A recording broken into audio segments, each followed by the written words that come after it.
The best in poker news, entertainment, and more. This is the Mark Hoke Show.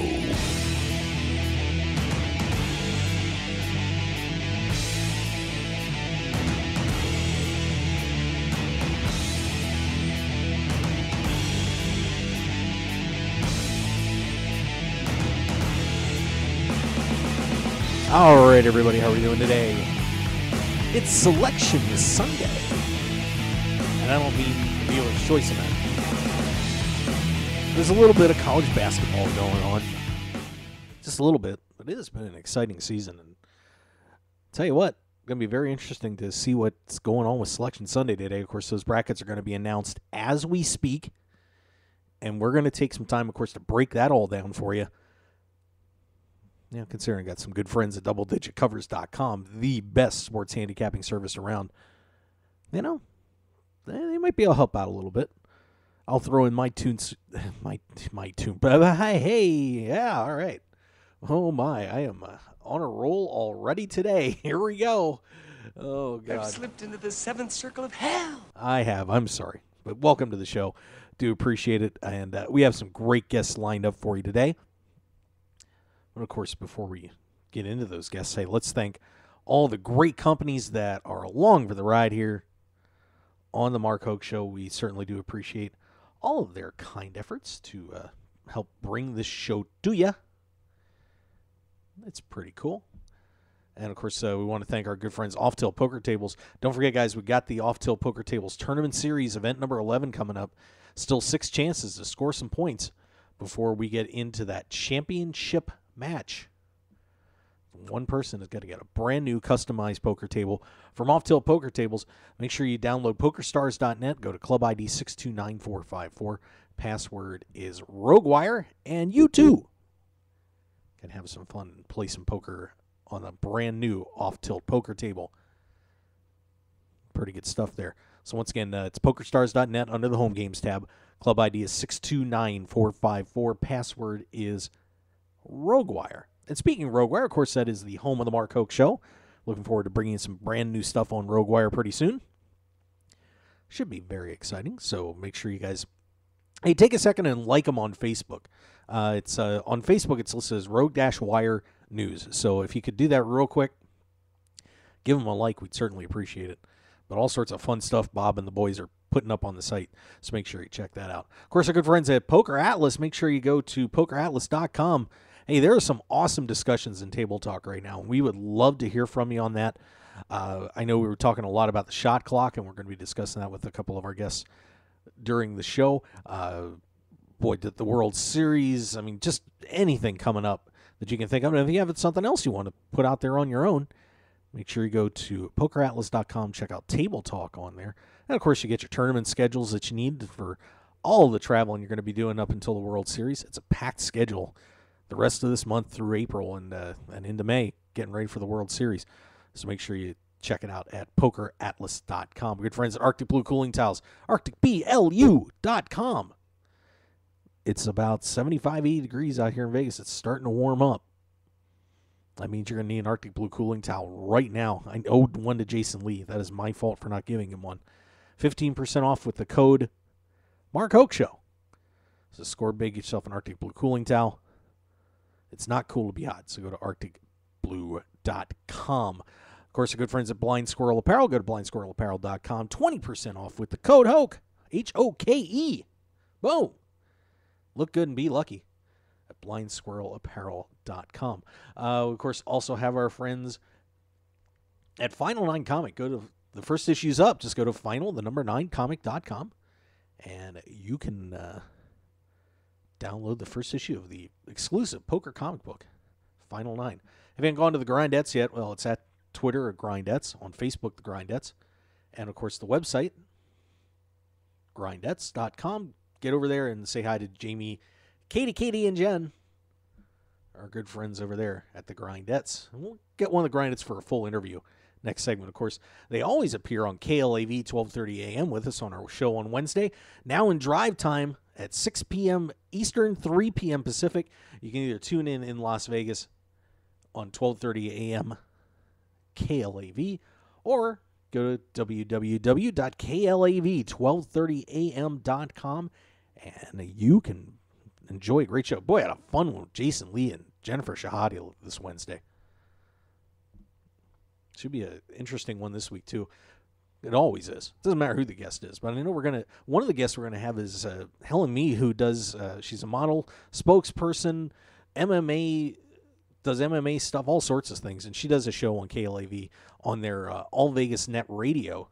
And she's going to join us on Wednesday along with whoever our main guest ends up being, plus so much more. So make sure you check that out. And give them a follow, KLAV 1230 AM on your Twitter. Same thing on Facebook. Of course, our good friends at Blue Rail Incorporated, Bob Lusk and the team, man, you need a website, just go there. I mean, he will beat any price. Web hosting, e-commerce, I mean, just whatever, multi-business stuff. Bob can do it all. Go to bluerail.net and help Bob keep things rolling there at Blue Rail. And, of course, the guys that you need the most right now, doubledigitcovers.com, we mentioned them a little earlier. They kicked some ass during this NCAA tournament. They also were in the office 12 days straight. They're taking a couple days off today and tomorrow to get ready for the NCAA tournament.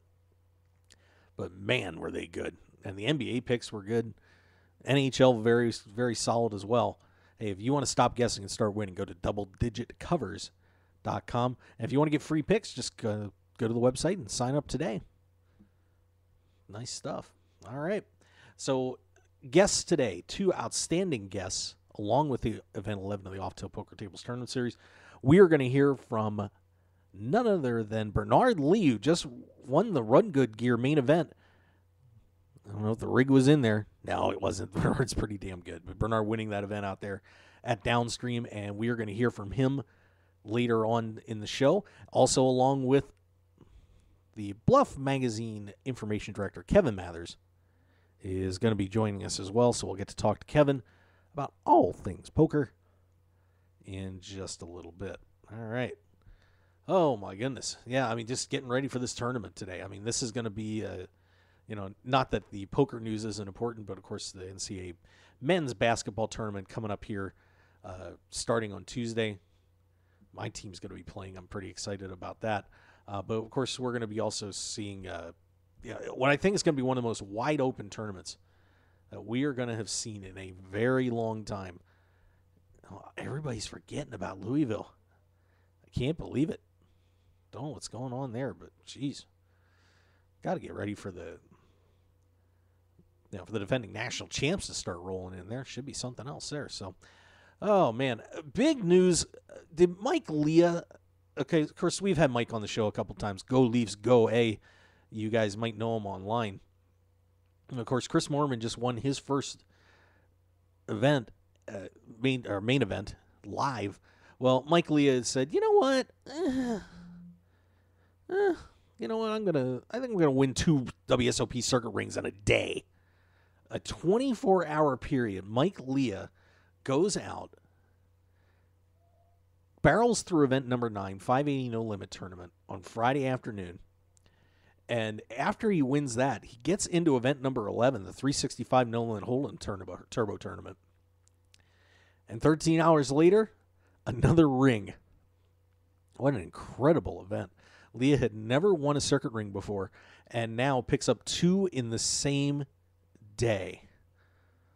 So the Team Ivy League Pro, or Team Ivy Pro, he's and really Mike is going to be a candidate for Player of the Year if he keeps this going. He's already picked up 4 live wins this year. Of course, won the WPT Fallsville Poker Classic for $118,000. He also won the $5,000 no limit hold'em 8-handed event at the PCA for $119K. So Mike Leah has now put 4 championships up on the board in the first 3.5 months of the year. What an incredible job by Mike Leah. Yeah, there you go. Let's see, Casino Examiner, Fire and stuff. I know, Bruce Buffer. Talking about Bruce Buffer in the chat box there on Ustream. Of course, if you don't have a Ustream name, go ahead and sign in there real quick. We'd love to have you be able to interact with the show. Just have to go to Ustream and get a login real quick. Saying I got UFC's Bruce Buffer is saying it's time at the on video at the WPT Shooting Star. There you go. You're sneaky with that cell phone. I know. Man, they got to watch you, Casino. You were just all over the place. But big congratulations to one of the nicest guys in poker, Mike Leah, as he brings home that championship. We also have a WPT Bay 101 champ. James Carroll picks up $1.2 million. It's the biggest score of his career as he takes down a final table, including Nam Lee, Dylan Wilkerson, Makul Pahuja. I should be able to say Pahuja. I know Makul and Vinny pretty well. Garrett Greer. Carroll knocks off Wilkerson, heads up, takes it down $1.2 million for James Carroll. So congratulations to him as he gets his name on the Champions Cup and now is a poker millionaire. So not a lot of bad work for him either. Boy, guys are winning all over the place. Something else. I think I said something else like 4 or 5 times. I'm just so excited about Bernard Lee being on the show. It's always a great discussion with him, and looking forward to hearing from him in just a little bit. We also had the World Poker Tour in Venice, where Andrea Dato knocks off Sam Trickett to win the Gioco Digitale World Poker Tour Venice. 144 players in that one. And Dotto picks up 105,000 euros, knocking off Trickett and taking down that title. So congratulations to him as he picks up a nice little payday, and also got an interesting picture of him on Poker News. He is not letting the Champions Trophy go. That is in perma hug mode. So good for him. But yeah, a lot of crazy stuff happening there. I see Nate. Is Nate Dowland available? I wonder if he is. Let me check on Skype here and see if he's Nate D is around. Because that means I can delay having Bernard on for a little bit, which is okay. Let's see if Nate D's doing this thing. He was a kid getting back from camp. Lucky kid, lucky guy.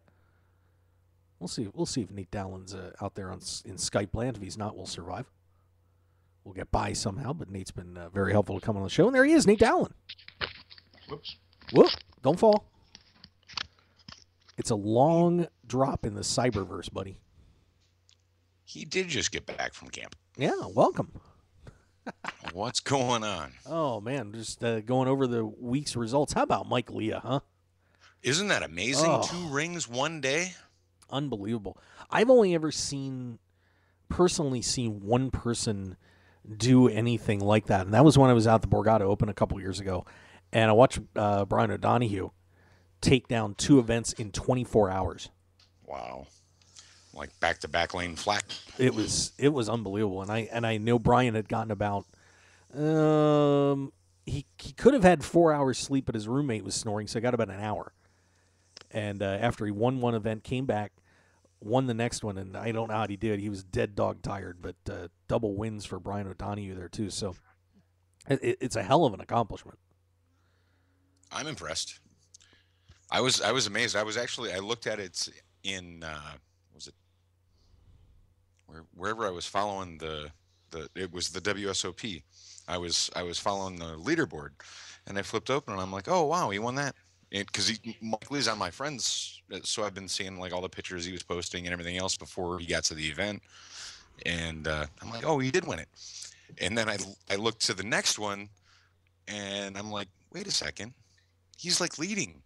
And so I watched like the last 2 or 3 minutes of the final table when he won that ring. That was amazing. Yeah. How do you get yourself in that position? Very carefully. That's a lot of talent. He is. Well, I mean, anybody that knows. I mean, Mike's one of the top players of all time online. I think people, because he's such a quiet personality. I mean, when you get around him, he's great to be around. Nice guy, have fun. But he's a typical Canadian player, pretty laid back. And but isn't he part of Team Ivy? He is part of Team Ivy. It makes sense. I wouldn't expect any less. But I know Mike is one of the. I think he's at the top. One of, if not the top guys on the F-Top's all-time leaderboard, if I remember right. I mean, he's been dominating online poker for a very long time. And, man, I'll tell you what, if Mike gets things going live like he's been doing, I mean, 4 wins this year already. He's gonna be a big force to the World Series then. I would think so. I would definitely think so. I know that's on his to-do list. Boy, if he put a bracelet on top of all this, I'd be taking the rest of the year off and just kind of hanging out in Barbados for a while. No. You take that flow, you take that energy, and you just keep popping it off. Nah, I think I go to Barbados for a little while. After the World Series. Took down 2 in a row. He didn't win that first rain and say, oh, great, I'm going to go celebrate and party and go do this and do that. No, he's like, all right, this is what I do. Now it's time to do it again. Get in this next match and do the same thing. And he did it. Well, if he's after the World Series, you're entitled to vacation. No, I just after the World Series, but if he walks in and just wins a bracelet in the first 5 events, I don't think he should just turn around and walk away out the door. Absolutely not. It's time to run it up. Big time.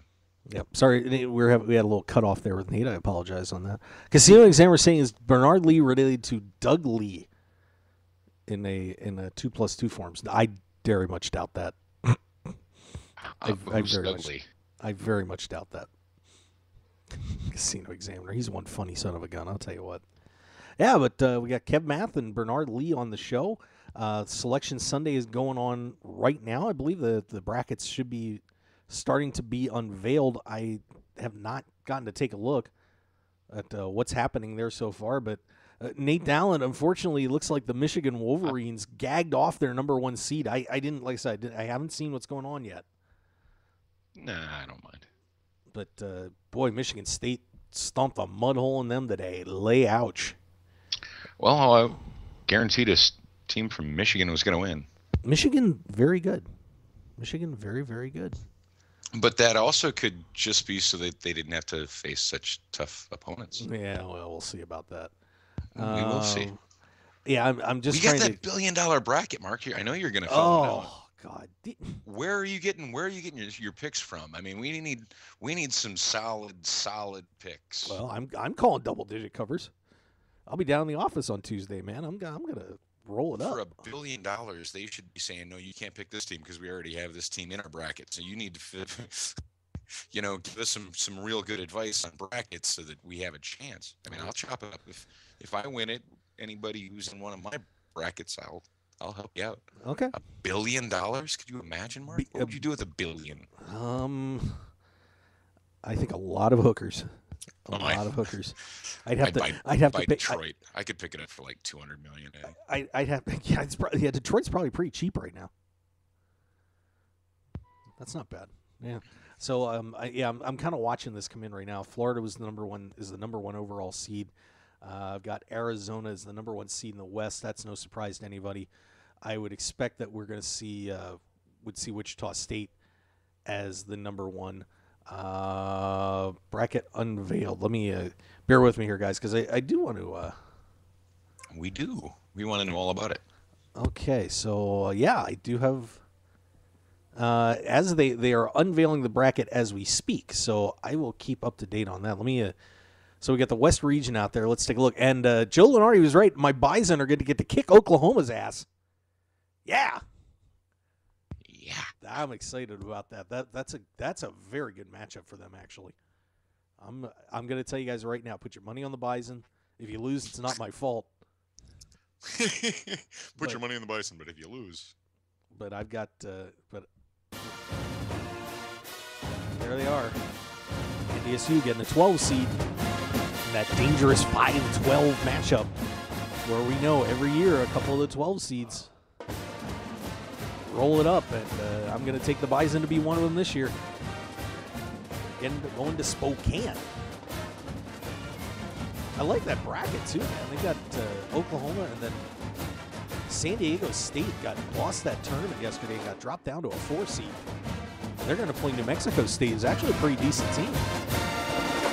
That looks like a mess right there. Ugh. Oh, and Arizona. Oh my God, look at this. Arizona's got a bracket with Weber State in the first round. That should be a pretty easy win. But they got Gonzaga and Oklahoma State in that little, in that fly-tail section of the bracket. That ain't gonna be easy. Oklahoma State's playing pretty good basketball. Wow. I'm sorry, Nate. I didn't hear you there, buddy. There's a school I haven't heard of, American U. Yeah, out of Washington, D.C. Wow, I've actually never heard of American U. Wow. And they're actually in the Final 64. Yep. Let's see. We got Baylor, Nebraska in that one. Ugh, that's a Creighton. Creighton's gonna. Oh my. Well, Creighton Baylor will be a pretty interesting game.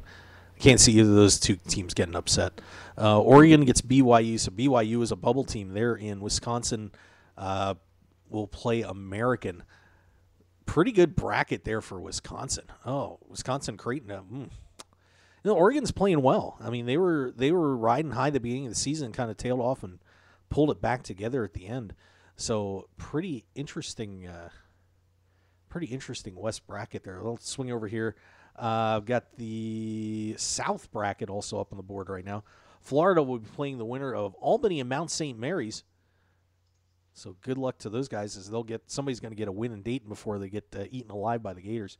They'll have winner of Colorado and Pittsburgh. So Florida, I like Florida definitely getting to that point. VCU, what now? There's an intriguing game.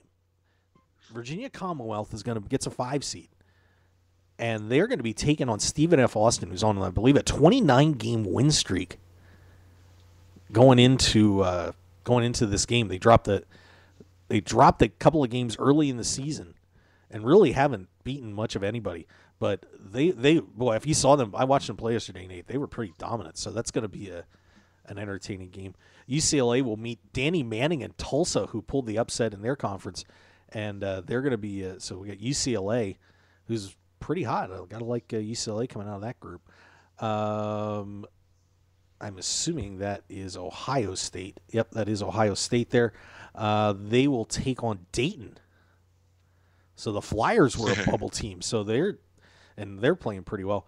And Syracuse, after being number 1 for most of the season, gets dropped down to a 3 seed. Oh, man. That's got to sting. They're going to play Western Michigan. Saw Western Michigan, but Syracuse shouldn't have a problem there. New Mexico. Wow, only gets a 7 seed.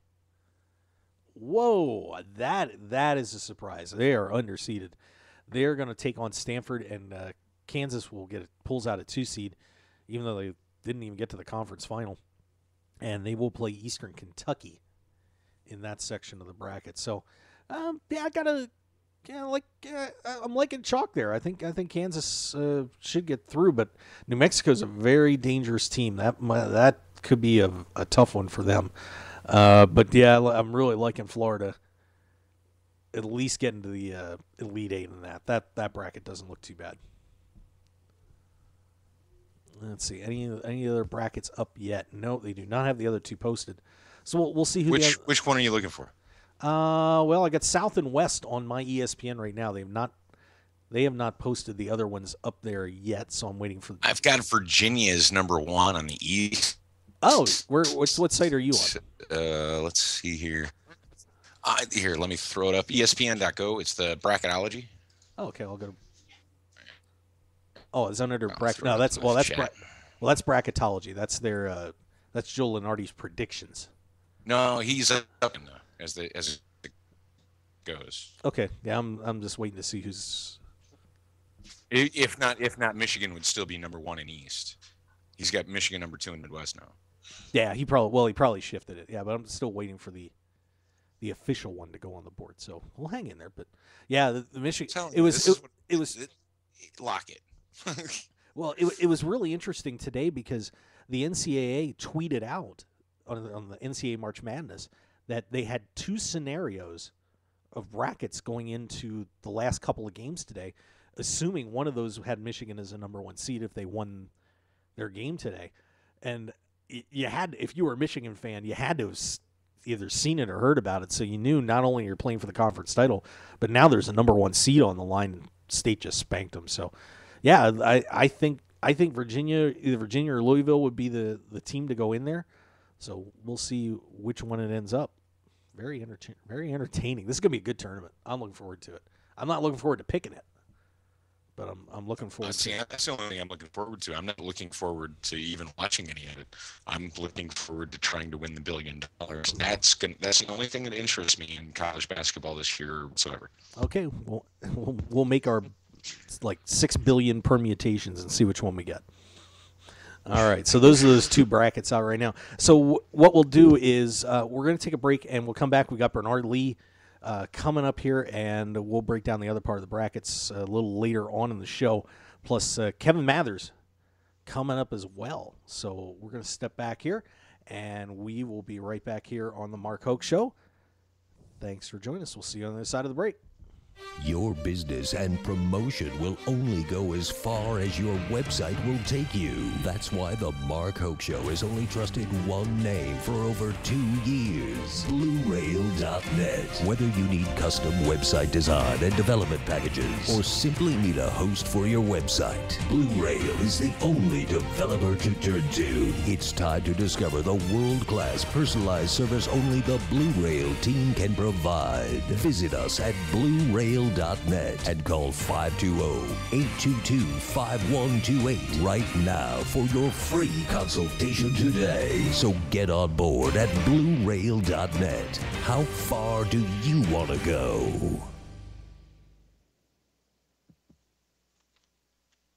When it comes to custom poker tables, why would you buy something someone else designed and even named for their sales or marketing purposes? The Nighthawk, the Gambler, the Big Slick, the Nuts. Sure, you can customize it if you want, as long as you choose between black, red, or even green cloth, but that's about it. When you choose to play off tilt, it's not just another table, it's your table. The same price gets you a fully custom designed table that reflects your style and game. Off tilt makes it easy to design a truly one-of-a-kind custom poker table that'll give you home table advantage. Sure, Off Tilt could name their tables for marketing purposes, but why? It's not ours. We don't play on it. And to be honest, there are over 1,000 named Off Tilt tables worldwide, including the WSOP, the Deep Stacks Poker Tour, the Jonathan Papelbon, as well as Julie's, Chris's, Scott's, Amber's, Tristan's, just to name a few. So let us add your name to the list and deliver a truly custom crafted, furniture quality poker table worthy of your game. Visit www.offtiltpokertables.com or call Brian Knott today at 262-490-3812. We'll show you why Off Tilt is the only way to play. One man, his lucky shirt, an unforgettable night, and a winning streak that never seemed to end. That's how Blind Squirrel began, and we haven't looked back since. We make the clothes that we want to wear for the places where we want to look and feel our best. The game, the speakeasy, and the casino floor. Blind Squirrel's small batch, high-quality gear is for people too busy grabbing life by the nuts to bother with crappy, ill-fitting clothing. Because like you, we prefer our nights long, our drinks strong, and our lucky shirt to be our most comfortable. So look good, be lucky, and visit blindsquirrelapparel.com for your new favorite shirt. As an added bonus, you'll receive 20% off your purchase with the promo code HOKE, H-O-K-E. You can also pick up Blind Squirrel apparel at the Borgata in Atlantic City and in Las Vegas at all Masura stores at Mandalay Bay, Monte Carlo, The Mirage, and MGM Grand. Look good and be lucky with Blind Squirrel apparel. Sports bettors, tired of getting beat every week at your sportsbook? It's time to stop guessing and start winning. We all know cash is king, and it's time to let the team at Double Digit Covers come to the rescue to help you get the positive cash flow you need to live the life you've always dreamed about. Tony Dos and his all-star sports handicapping team will be in your corner to help you beat the point spread, bring excitement and winning to your betting experience, and build your bankroll to levels you never thought possible. Get free winning sports information at doubledigitcovers.com and call now for today's free winner at 1-855-489-3500. That's 1-855-489-3500. Stop guessing and start winning today at doubledigitcovers.com. PokerAtlas.com has its finger on the pulse of all poker events in Las Vegas and beyond. Both on and offline. PokerAtlas.com is made by poker players for poker players and covers North America for every tournament, every day. Join the action by reading and posting your own reviews on PokerAtlas.com. Let everyone know what you really think about poker rooms you visited. PokerAtlas.com also features special offers and online sign-up bonuses for its members as well. Don't forget to like Poker Atlas on Facebook and follow us on Twitter at Poker Atlas. PokerAtlas.com also has Twitter accounts for up-to-the-minute information about tournaments in your area. The action starts here at PokerAtlas.com. Want more of The Mark Hoke Show? Then follow us on Twitter at Mark Hoke Show and like our Facebook page at The Mark Hoke Show for show news and outstanding poker content from around the world. Plus, enjoy the show anytime by subscribing to our podcasts on iTunes or at markhokeshow.podbean.com. We're even on your mobile phone at markhokeshow.podbean.com/mobile. Thanks for listening and being a part of The Mark Hoke Show. This is the Mark Hoke Show. The Mark Hoke Show. Here again, your host, Mark Hoke.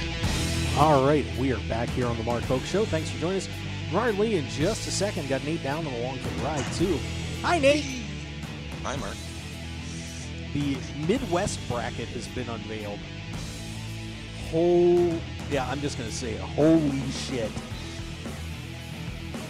What a bracket of death. Oh, my God. This is one of the worst ones, nastiest ones I think I've ever seen. Nebraska or Dayton? Which one got it? Nebraska or Dayton? Versus Kentucky? Kentucky is going to be playing... Is that UK as an 8 seed? Oh, my God. That is UK. Here's your Midwest bracket. The Wichita State Shockers, undefeated, are the number 1 seed in the region. They're going to get either Cal Poly, who comes into the NCAA tournament with a 13-19 record. They won their tournament last night. They'll play Texas Southern, and the winner gets Wichita State. Wichita State has got to get through in the second round either Kentucky or Kansas State. Ouch. They did no favors to Wichita State whatsoever. Boy, that is some disrespect to the Shockers. It's a real shame. But if they get through that, well, then they're either going to get St. Louis. Well, we get St. Louis as the 5 seed. They are going to be playing the winner of North Carolina State, who just makes it into the tournament, and Xavier, who also just makes it in. Those are typically your last 2 at-large bids, again, in that 12 game. So St. Louis will get one of them, and then Louisville is the 4 seed. So they're going to play Manhattan. So for Wichita State to get through just to the Elite 8, they're going to have to probably beat Kentucky and Louisville. Oh. I mean, somebody's got to do it. People were talking about Louisville as a potential 1 seed. They got a 4. A 4 seed. There's always people talking about Louisville, though. Oh, but that is an unbelievable underseed there. Then go to the bottom of the bracket. Hey, let's have some more fun. UMass comes in as 6 seed. They get the winner of a Tennessee team. It's getting a little bit better. An Iowa team has been all right. So kind of a game there. But Duke is the 3 seed in that region, and they're going to meet Mercer. Then you got Texas, who is on a pretty good roll the second half of the season. They're going to play Arizona State. And the winner of that one gets Michigan or Wofford. And so you're looking at Michigan, Texas, Duke, either like UMass or Tennessee there. You got Louisville, St. Louis, who is in the top 10 for most of the season. Kentucky and Wichita State just in the, oh my God, that's like an Elite 8 right there. Oh, man, Wichita got screwed. Oh, that's going to hurt. All right. So, well, we will wait to see whose bubbles burst today. We haven't gotten the East bracket yet. See who ends up that other number 1 seed too. I'm guessing it's going to be Virginia. But we, of course, have a special guest coming up. Nate, are you ready for Bernard Lee? I am. All right. Well, I think it's time to hear from Bernard Lee. So let's get him on here. All right, everybody, and of course, we are joined by one of my favorite guests, and I think one of the greatest ambassadors in poker today, without a doubt. I'm trying to make him smile here because he doesn't do it very often. Bernard Lee joining us here on the Mark Hoke Show. Bernard, how are you, my friend? I'm well, thanks, Mark. Appreciate it. See, there we go. I got you. Yeah, there you go. Well, you were smiling a little while ago as you took down the Run Good Gear Tour main event at Downstream. Congratulations to you, my friend. Let's hear about that win. Well, yeah, I appreciate it. It was great. You know, it was a fantastic turnout, really. The Run Good Gear, it was their inaugural tournament series. It was held at Downstream Casino Resort in Quapaw, Oklahoma, and they really did a great job. It was from minute one, the first event, it was sold out, and the events just kept getting bigger and bigger, and only a $675 main event buy-in. But there were 340 entrants. There was a 100,000 guaranteed prize pool that ended up being almost double that. And they also, in addition to the 100,000, it was really more like 110 because they put a World Series main event seat for the winner. So it was really a nice turnout for the events, and being part of Run Good Gear's team. One of their team pros to win their inaugural event. Really fantastic, really appreciative, and I'm really proud and honored to have won that first event down at Downstream. What does this win mean to you going into the World Series?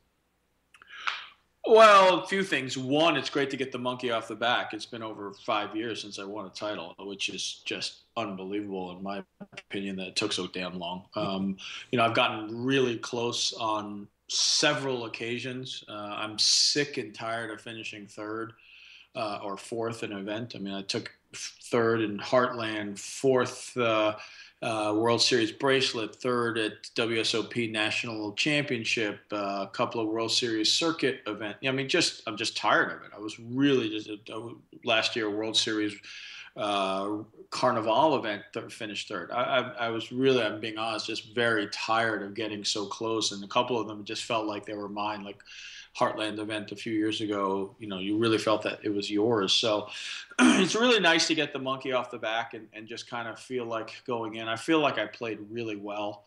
You make your mistakes here and there, 3-bet somebody, and it was the wrong time to do it. I felt that the person was really trying to get through day one, and the person kept looking at the clock, so I really thought that was a good time to take advantage of it, but obviously, oops, made the mistake. He must have had a hand.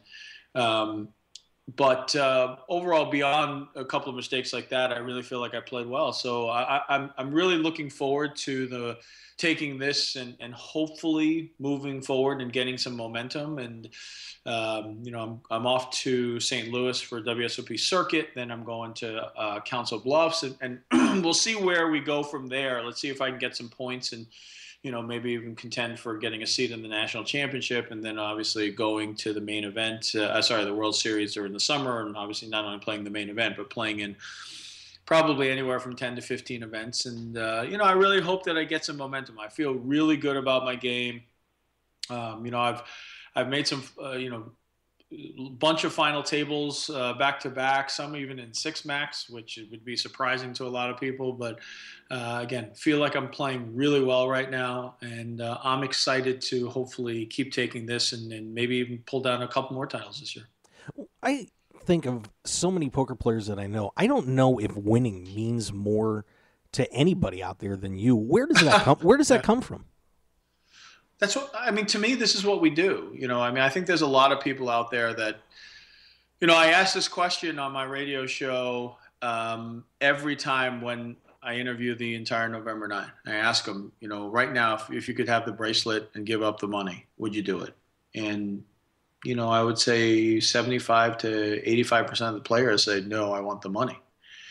And, it's a hard thing to say. Would you give up this year it's $10 million as opposed to, basically ninth, which is about $750,000. But would you give up the money for the bracelet? And I think I'm one of the few people that would.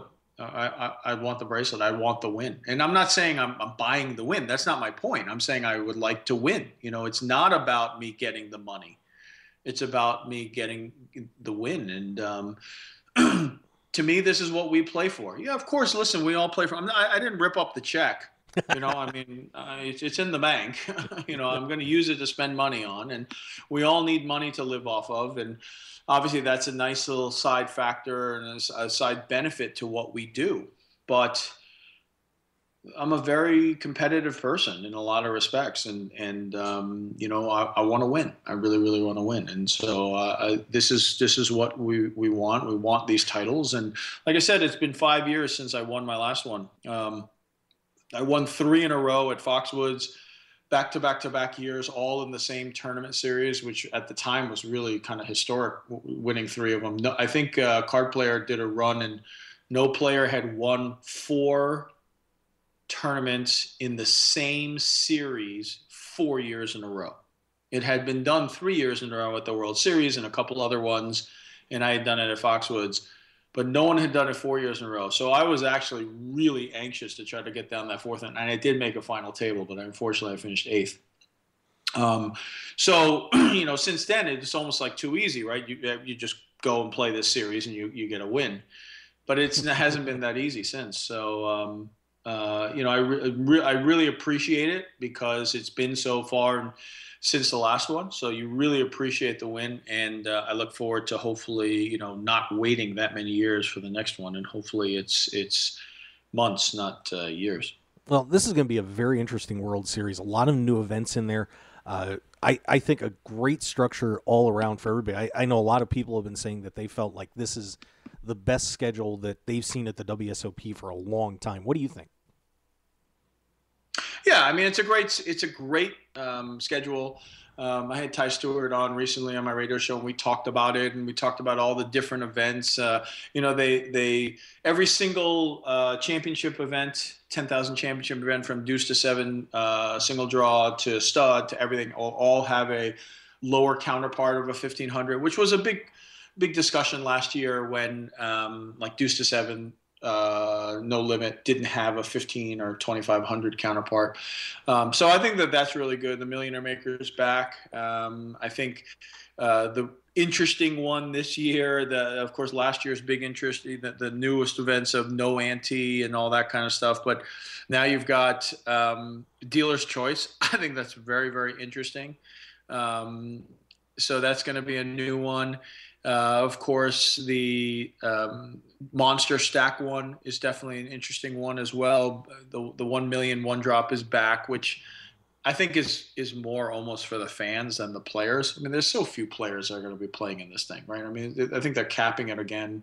I forgot what the exact number is. I think it was 56. I think they upped at 8 spots or something like that. Is it 56? Yeah, I think they upped at 8 spots. I forgot if it was 64 or 56. And so realistically, let's even say that 26 of those players are going to be businessmen. Even if you said 16 of them are businessmen, I mean, it only affects 40 people. So that isn't a bracelet for the masses, obviously. But, then you have the little one for one drop. You have the main event. So, there's a lot of really interesting events this year. And it's the World Series. It's the World Series. It'll be my 10th World Series, so I'm excited about that. And it's a grind. That's as simple as that. The World Series of Poker is a grind. It is one of those events where you're very excited to go out. You really anticipate it, and you get there. And it really depends on how you start off. There's been a couple of seasons where I've started off like gangbusters and done really, really well. I mean, so much so that at least I was on the cusp of being on the discussion of Player of the Year. Deep run in a 5K, final table to deuce to 7. So now suddenly I got asked by 2 people, so are you going to play more events because you might have a chance? And, realistically, that isn't the case. You really got to take down a bracelet to really have the discussion. But if you don't do well early on, then it becomes a grind, and then you start feeling the weight of all these buy-ins on top of the other. And so, there's a lot of people who stay out there the whole time. I don't. I come back home, refresh myself, see my family, etc. But then in a blink of an eye, the main event begins, and the whole World Series is over. You start hearing the tables being broken down. It's crazy, absolutely crazy. So always looking forward to it. For those people who have not gone to the World Series of Poker, it's one of those bucket list things, so hopefully everyone will have that opportunity to do it. And you get to hang out with me too. It's fun. Yeah, there you go. Well, real reasons to go to the World Series aside, let's go to that Dealer's Choice event, because we've been having a lot of discussion with players about this on how to approach it. Yeah. And do you think that the strategy on this is play your best game, attack that, or try to find games that players that are at your table are weaker in and try to exploit it there. Maybe you don't have as much of an edge, but they're not going to be good at a game like Badoogie or Badesi at all. What do you think is going to be the right way to do this? Well, I think it's the combination of the two, and this is something that I talk about in my home game from my here locally, is that I think that I know Hold'em, the game of Hold'em, best as a game. And so let's just give it a number from 1 to 10. Let's just say, of knowing the game of Hold'em, let's just say I know it as a 9. And by the way, we play limit. We don't play no limit. But let's say I know it as a 9. So you would think that by that specific number, oh, well, since you know the game the best, you should play that game. But but everyone else in my home game might know it like a 7, a 6. There's even a couple of people that probably know it as a 9 or an 8 as well. Whereas 7-card stud, and we actually even play a 5-card stud version as well, I might know it like an 8. So although it's lower than Hold'em, compared to the other players, I think the best players there may be 1 or 2 players who know it decently, but the average knowledge of the game is down like a 4. Mm-hmm. So when we play a dealer's choice game, it goes once around to the button, and then you get to pick the game. I always pick the stud games, even though I know Hold'em better. And it's because most people are better at Hold'em than the stud games. And so you have an advantage over that. So in the scenario of this dealer's choice, if you're there at the table long enough, you can watch these players play. You can see the reaction when somebody calls the game, or you're playing Badoogie, and you're like, oh, good God. And depending on how good you are in those games. So like for me, when I look at this, obviously no limit Hold'em, limit Hold'em. I think stud and stud 8 are 2 games that I would like to play. I think deuce to 7, no limit, low ball is another game that I would definitely choose because I know that other people won't be as good at that. The triple draw, the deuce to 7 triple draw games, for me, Badesi, and I mean, in all honesty, I barely know how to play them. I know Badoogie, but I don't know the rules very, very well. So the other scenarios are, pot limit Omaha, pot limit 8 or better, no limit Hold'em. That's where you can get into trouble real quick. Right. So you have to be careful of those. So the real question is, when you're on the bubble or end of day 1 or whatever it is, what are you trying to do? It's a really interesting thing. I'll be very curious to see what happens. You're on the bubble, right? So there's 2 people left before you knocked out, and you get the call. And you are a short stack. What are you going to call? Are you going to get a call a hand, something that you know that you can double up? Or are you going to call a game where it's limit and you basically can fold your way all the way around and not have to worry about it? Whereas another table may call PLO. Right. So there's a lot of interesting. So to me, I think it's not your best game. I think it's the game that you feel you have the biggest advantage over your table. So you could literally feel like, like you said, Badesi is the 7th best game that I know, but it's obviously shown at this table that no one knows how to play it. So let's play that game. Yeah, I think everybody better be ready to be looking up when someone is going to be choosing their game. There's some tells there. That's going to be huge. I mean, that's something I hadn't totally thought about, but yeah, you got to keep an eye on that table when that game gets called out, especially at the beginning, so you can kind of figure out where everybody's going to be sitting and, what they do and don't want to do. You want to make those guys uncomfortable. And in all honesty, I think that's where a reverse tell would be a good possibility too, right? Yeah. Someone calls deuce to 7, no limit, single draw. I might go, oh, crap. Where that's one of my favorite games. You're sneaky, right? Bernard. You're very sneaky. Why not? Yeah, absolutely. If people are paying attention. The funniest thing is that when you do stuff like that, when you try to do reverse tells, the one thing I've realized over the years is most people aren't paying as close attention as you would hope they would. Yeah, that's you do. Like, if I try to reverse tell somebody, they don't even know what I'm doing. So, you can't bluff a bluffer. You can't reverse tell someone who's not even paying attention to tells. So it is what it is. Yeah, it's going to be an exciting event. Looking forward to seeing that one. Yeah, I think it'll be a lot of fun. I think it'll be interesting. I don't think I'm going to play in it. Who knows? I mean, you never know. If I have to be there, which is always God knows if I'm there at that time or not. If I am and I have nothing to do that day, I mean, to be honest, I look at the list of games: No Limit, Limit, Raz, Stud, Stud 8, not an issue. I think Omaha 8, not an issue. PLO and PLO 8, these guys just know it so much better than I do. I know how to play it. I've played it before. But, again, this is what I'm talking about, like with regards to the distance of these players. I might rank myself a 5 or a 6, and these guys are 9 and 10. I mean, they're that much better than I am. Ace 5, triple draw, low ball. I'm not even worried about that one. Deuce to 7, no limit. Deuce to 7. Pot limit hold'em. 5-card draw high. I mean, in all honesty, I would say that one and then the Badusi and Badesi and all that stuff, because I just don't know the game that well. I just don't play it. So that's where I would be like, oh, crap, I have no idea what I'm doing. So, you'd have to figure those out pretty quickly if you want to do it. I mean, it may be one of those things that if I'm having a good summer, it's one of those, this is a really bad statement, but let's potentially risk $1,500 just to kind of have fun. But, in today's world, maybe just wait till the next day and you're playing a $1,500 no limit event. So why go through all that for nothing? You know what you'll do, Bernard. You'll be sitting there and debating about it. You decide, screw it, I'll play it, and then you win the bracelet. No, I won't. No, if I sit there and debate about it, I won't play it. I'm going to tell you that right now. That's the way I am. I'm the opposite of everyone. Everyone else is like, fuck it. I might as well, excuse my language. That's all right. Hopefully you can delete that. But, I'll just play it. No, I won't.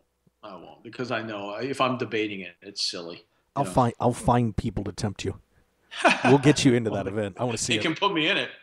There you go. We'll work on that. That may be one of my goals at the World Series. Get Bernard Lee in the mixed games event. There you go. Well, another topic that's been pretty hot, and I know I get into it on Poker Atlas in the Table Talk feature quite a bit. We were talking about the shot clock, and apparently the World Poker Tour is going to be doing something with a shot clock. Yep. Where is this going to fit into the game? Do you think it's needed? Do you think it's going to be successful if it's implemented? What are your thoughts about where the shot clock discussion is going? Well, I think from my standpoint with regards to a shot clock, I think I'm on the side with regards to poker that you want to make this game friendly for the amateurs. Okay. So being that it's that, I don't want something where literally every time you get dealt a hand, you have this clock looming over something like, oh my God, what do I do? What do I do? What do I do? You really want to have a scenario where it's friendly for the players, et cetera. So I will say, I do agree that some people just drag it out for no reason. But I also think that there should be a scenario of reasonable amount of time for people to enjoy themselves and have fun. So, the way I look at it, and again, we could have this debate, and I've read some of them, but not all of them, but I'd like somebody to determine what is a reasonable amount of time for someone to think of a decision. I don't know what that is, and of course that's a shot clock, but I don't know what that is, whether it's a minute, whether it's 3 minutes, whether it's 5, whether it's 10. I would assume 5 and 10 are fairly excessive. But if you would argue that 2 to 3 minutes is enough time that you should at least be able to make a decision, once that's established as the mark, then no one would be upset if someone called a clock at that point. So let's just say it's 2 minutes. After 2 minutes, if someone goes, clock, the person can't look at that person and say, that's ridiculous. How can you call a clock? Because I hear that all the time. Mm-hmm. Right? And they have no idea. They've been sitting there for 5 minutes and they go, listen, I have a major decision. Leave me alone. And is 5 minutes a major decision or not? I don't know the answer to that. And I will say there were probably 2 or 3 times this past weekend when I was down at Downstream playing in the Run Good that I sat there probably 3 or 4 minutes. One of them was four-handed when I made a big call, and I called after sitting there probably for 2 or 3 minutes. But you hear a lot of people get upset saying, I can't believe you called the clock. I have such a major decision. Screw you. And I'll be honest with you. I've never called the clock on anyone. And I look back. I mean, I might have out of spite because they did it. They did it to me. Yeah. But that's I don't think of it as I went out of my way. But I don't think I've really ever called the clock on anybody. I've had the clock called on me probably less than 5 times.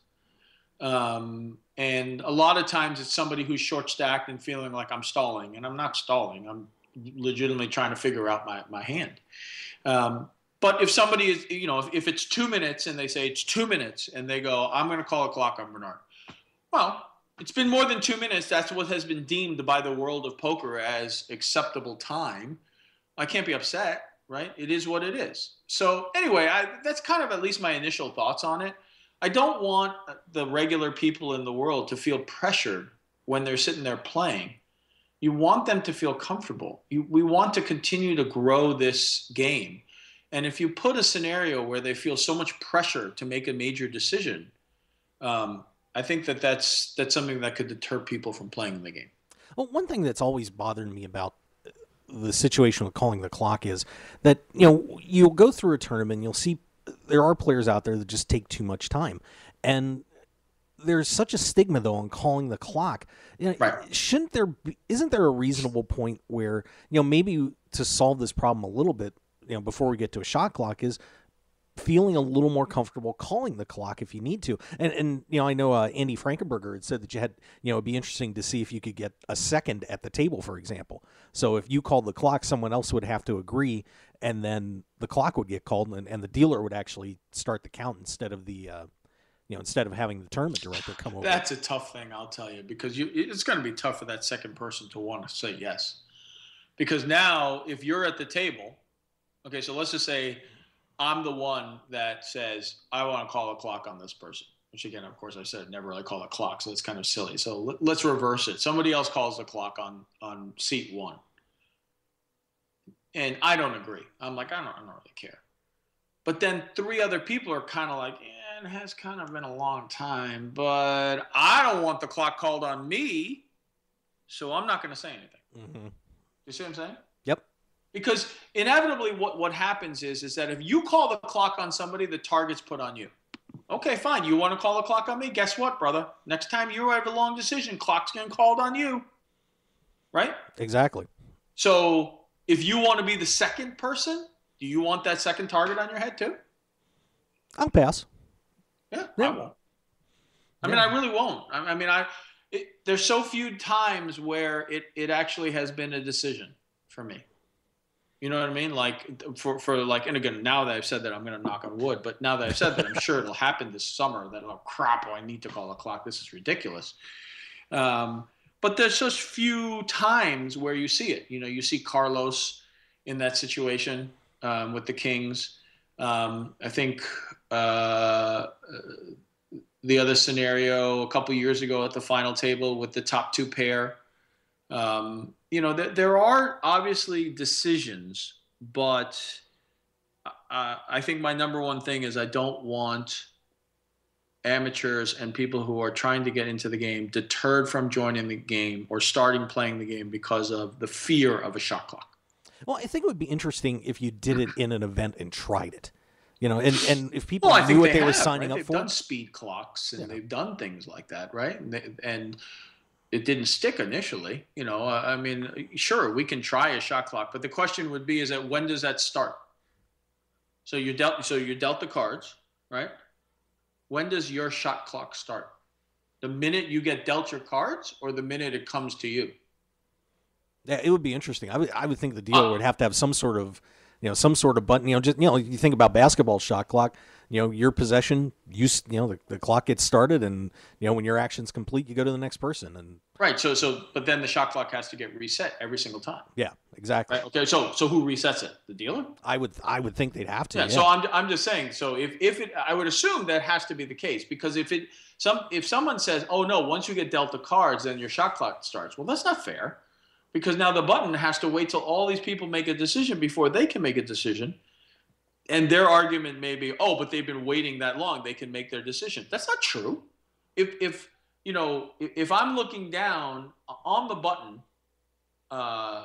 with 2 random cards, I can raise, do anything, right? But if I'm looking down on the button and I've got king queen and the cutoff raised and the hijack raised and the cutoff re-raised, now king queen kind of shrinks up, or ace 10 shrinks up. But do you want to play it? Do you not want to play it? Do you want to raise? Blah blah blah blah blah. You know what I mean?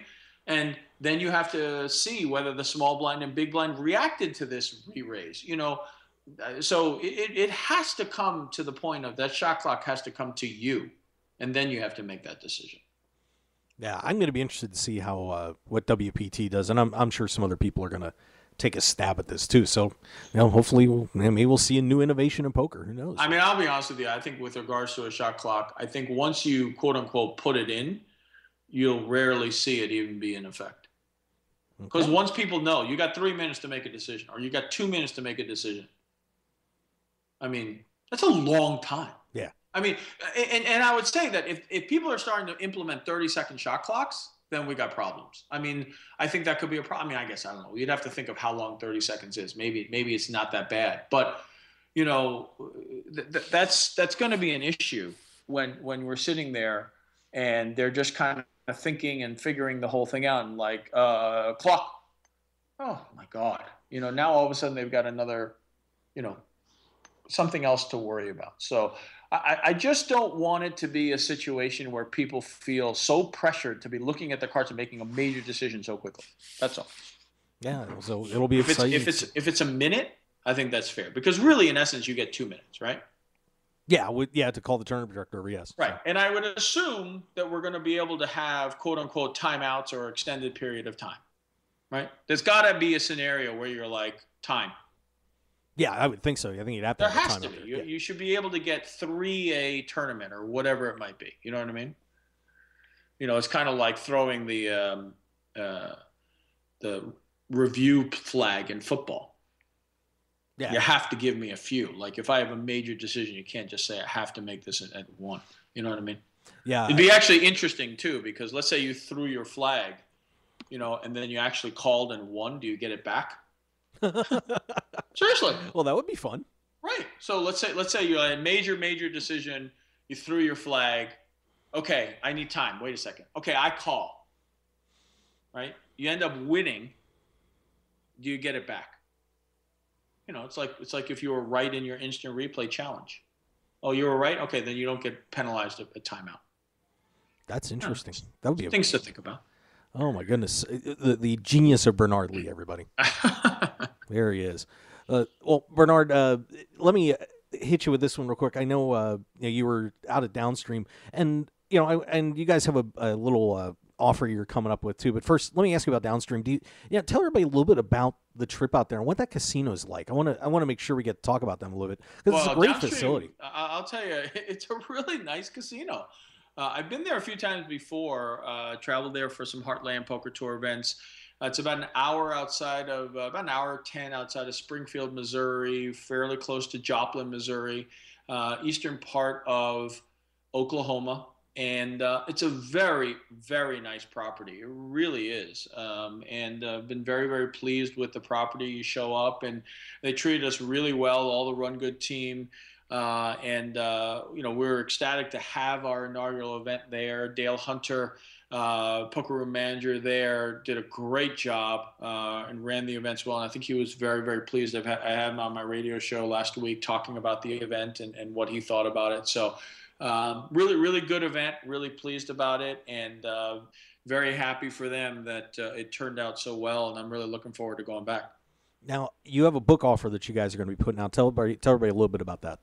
Yeah, so basically, Downstream actually asked me to do a couple of seminars while I was out there. So it was actually kind of funny that I did the seminar for a main event and a satellite, and I ended up taking the main event down. It was people were joking about it, and I brought some books for some book signings, and unfortunately, I just didn't bring a ton of books. I just brought them, and they ran out, and people were a little disappointed. They wanted some. So what we did was we did a special offer, and Run Good in a celebration of my win actually joined in as well. So if you go to bernardleepoker.com, I wrote 2 books primarily around my Boston Herald columns that I wrote for 7 years. If you purchase one book, you will get a Run Good Gear bracelet, kind of like one of those things where, of course, I know Lance Armstrong, not the best scenario with those Live Strong, but obviously they were very popular. This one will say Run Good on it. Or if you purchase both books, which right now we're also doing an extra % off, an additional 10%, so 20% off, which is down to on top of that, you will get a Run Good t-shirt as well. So you just put down the size of the t-shirt in the comment section. So Run Good has on top for the win, throwing in some extra stuff as well. So this is a good time to do it. And just the supplies for Run Good are going to be somewhat limited. We're probably going to do it just for a little bit longer. So if you're interested, go to bernardleepoker.com and we will get you those gifts. Everybody always scores with you, man. I'll tell you what. Well, it's been nice. I mean, a lot of people have responded and like the extra bonus gifts, and so never a bad thing. Now, I'm going to hit you with a quick question on the NCAA tournament. Of course, I know you're a basketball coach. We're getting close to the tournament time here. Who do you like to win the national championship? Right now, I'm putting you on the spot. If I had to bet right now, I would say Florida. I think Florida has done really well all season. Last time they were 20-2, back-to-back seasons. They won it all. So I think that they, I think they're the team obviously to watch out for. But this is a really deep year. It's a really good year. It's a year I've actually been following a little bit more than I normally have. Obviously, if Embiid is healthy, Kansas is a ridiculously scary team. Especially with Wiggins playing so well. I know Duke just lost to Virginia, but Duke obviously, I think Virginia is quietly becoming a scary team as well. Michigan right now, I know they're battling MSU, and so we'll see how that turns out. Arizona lost to UCLA, of course. And don't count out the Crimson. I think that they finished the year very, very strong, and it looks like from all indications they're going to be a 12 seed, which is as good of a seed as Harvard could ask for right now, because obviously you're going to face a number 5 and then face a number 4, and have a shot at maybe making a Sweet 16 berth, which would be phenomenal for the program. But it'll be exciting. I'll announce it out that I think it's just going to be a great tournament, and I'm looking forward to it for many reasons. My son is really into it. He plays AAU basketball. I coach the team as well, and he's all over this first real major selection Sunday. He's going to be watching it like a hawk, and so I'm excited to do it with him tonight. So it'll be fun. Well, I'm just hoping that we don't get the Harvard North Dakota State matchup, as my Bison are looking pretty good right now too. So yeah, well, it'll be, like I said, it'll be fun. It'll be fun to watch how it all works out. They do have Harvard as a 12 seed in a lot of the predictions, and there are a couple of the 5 seeds that are really strong. Syracuse could even fall down to a 5 seed. I think they're probably going to be a 3 or 4, but you don't want to face like Syracuse as a 5 seed. That's just silly. No, I'd rather not. Yeah. So, but I think it's going to be a lot of fun. I think that this is a great tournament, as always. Is there ever a year where it's not a good tournament? It's just fantastic. Nah. It's just such a great time of year for any sports fan, and it'll be a lot of fun to watch it. And I'm excited to watch all the games. And there's so many young teams out there because there's so many one and done kids. The Tyler Ennis's, the Julia Randall, the Jabari Parkers, the Andrew Wiggins, all these kids are there. Embiid, they're all going to be there for 1 year and they're gone. So all these coaches, Calipari and Bill Self, have to manage a 1 year player. And so at the beginning of the season, remember, everyone said, "Oh, Kentucky, how can they be beat?" And even Calipari said, "Not really sure why everyone's saying this. We're not that good." And everyone laughed at him, ha ha ha. But he proved it. He proved that the kids are young and it's hard for them to kind of gel. But you never know. Let's see. Who knows? Maybe Kentucky can beat Florida, and it's a completely different ball game. So Yeah, well, I might jump on the Louisville bandwagon too. I'm liking them. So, well, that's a great point. I mean, yeah, I mean, no one's really looking at the national champs right now, and they're looking at them saying, "Oh, well, it's we don't think that they're going to be able to do it." So, but yeah, I mean, you're absolutely right. That's definitely another option as well. So it's exciting. Hey, and look at Creighton. I mean, there have been a lot of teams. Kansas, Danny Manning a long time ago. I mean, people jump on his shoulders. I mean, I think it'd be a long way to go for him, but McDermott is playing incredibly well right now, and he probably has a good chance if he can win a few games in the NCAAs, he's going to end up being the second all-time leading scorer in the NCAA history. Yeah, it's unbelievable when you think about that. So it'll be amazing to see what happens. And I'm excited about the draft. Being a Celtics season ticket holder for the last 20 years, we are fourth in the running for the number one pick, and we'll see. I've got my personal favorites on who we'd love to get, and we've got 2 in the top 17. So we're excited about that this year. Well, you're not catching my Sixers. I'm going to tell you that right now. Oh, I know. Well, you guys got 2 picks in the top. I think 2 in the top 12 or something like that. It should be pretty good. From all indications, I think the Sixers, they really want Wiggins. So you'll probably get Wiggins. The worst you can do is the 5th pick. So I would think that you're probably going to get 2 or 3 or something like that. And so you'll probably get Wiggins. And then it's a real question of who you get 12. And I think you're going to get a solid player at 12. And with you guys having Carter Williams, when you guys also have Noel's, I mean, you guys are going to have a solid team. You're not going to make the playoffs necessarily right away, but I think 3-4 years from now, if these guys stay together and really start gelling and playing well, Sixers are going to be really a team to face.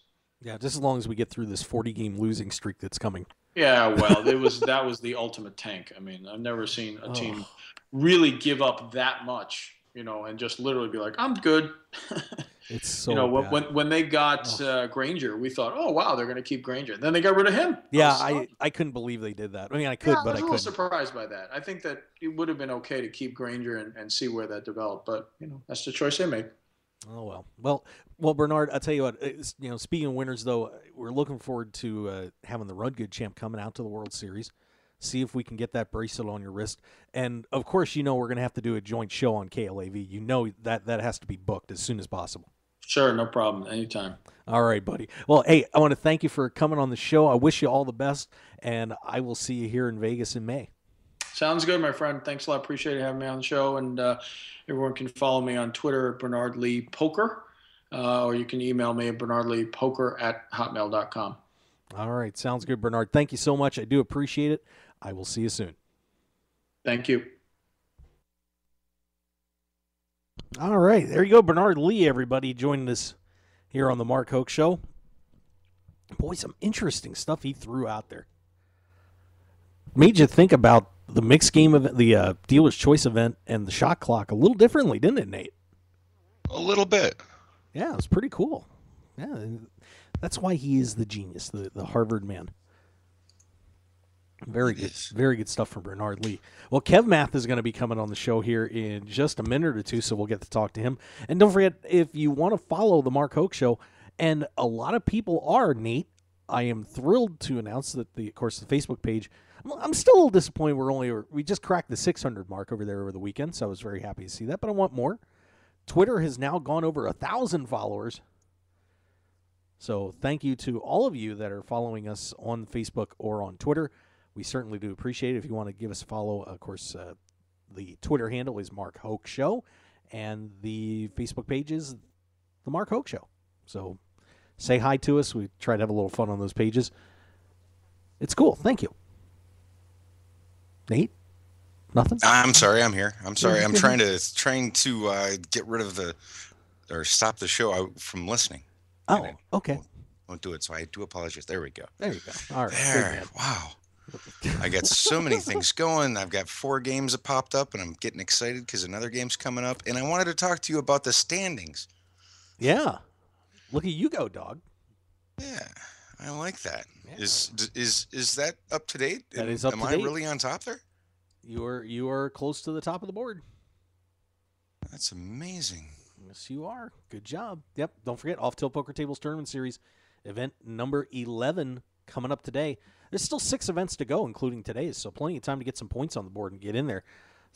The top 18 will qualify for the final, and 18th is only at 3 points, which isn't that hard to pick up. So plenty of opportunities to get in there. But S. Brisk, 2-event winner, kind of running away with the top of the leaderboard right now, but Nate's trying to chase him down. I'm running.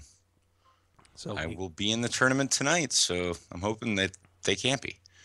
Yeah, so make sure if you want to see the standings and how to enter that, just go to the Mark Hoke Show Facebook page. We've got all the information up there for you, and I'll be watching if you want to join the club. Once again, PokerStars.net, Home Games tab. Club ID 629454. Password is Roguewire. The East bracket came out, by the way. We'll get Kevin on here in a second, but the East bracket came out. Good God, as bad as the is that the Midwest or I think the Midwest bracket is. The East bracket is like, oh my word! We'll break it all down a little later on in the show because it's just unreal how some of these brackets came out and how some of these teams got seeded over other ones.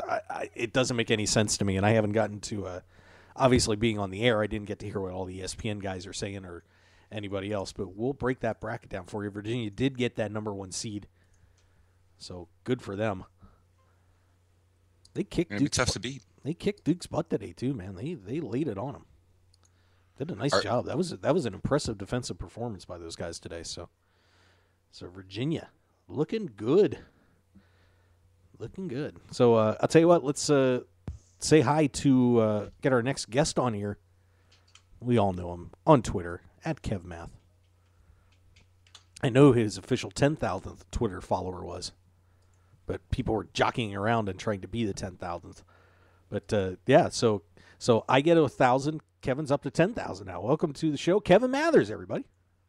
Hey, Mark, how's it going? Good. You're a popular guy. Yeah, apparently. How'd that happen? Apparently. I don't know. It just sort of snuck up on me, I guess. Well, it's just he's cute and cuddly, everybody, so girls go get him.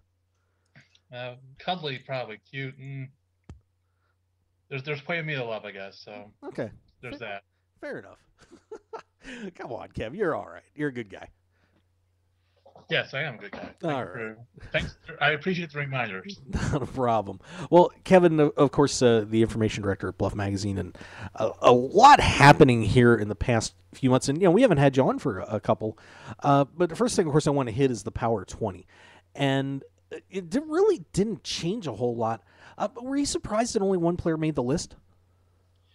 Not really. I mean, I was sort of surprised last year when Antonio Esfandiari made the list at that 20 last year. But I mean, really, I think the most, the one person that should be on the list was on the list. That's Daniel Negreanu. He's definitely the one person that sort of moves the needle, I guess, in the poker community. Some may say Helmuth in some sense, but he doesn't really. He says a lot of things that I don't know if he's really serious about. Like he talks about, from last year, he wanted to create a committee that would determine which WSOP bracelets would count, which was just sort of pretty silly. It was like all these events me and my friends won. They're good, but anyone else who won like these random $1,500 events, they're no good. So. Yeah, it's interesting to see where the game is going right now, and the Power 20 is a pretty good indication of it. Mark Scheinberg topping that list. Do you see any scenario in the next couple of years though that he can be knocked off that perch?